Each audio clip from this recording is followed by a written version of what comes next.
Hey friends, it's Shonda McRae, your favorite realtor's favorite realtor. Today is day 95 of my 100-day challenge. Can you believe it? We're so close to that finish line. But I want to share, one of my favorite moments from this journey.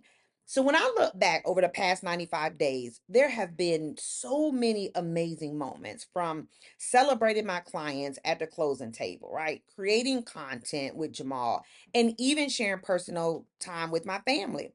But my favorite memory actually came early on. I'll say around day 10.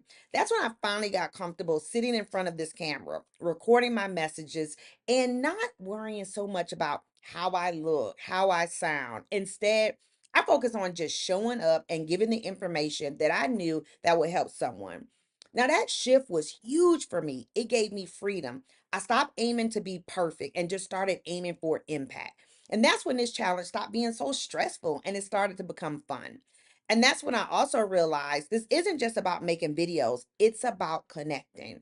So here's the message. Sometimes your favorite moments aren't the ones where you push past fear or give yourself permission to just be you, right? That's where the growth happens. So, what about you? What's your favorite memory that you had in the last few months? Drop it in the comments. I would love to celebrate you. And remember, excellence rooted in integrity and delivered with urgency is McRae Associates' motto. And as always, smile and be a blessing. I'll see y'all tomorrow, day 96.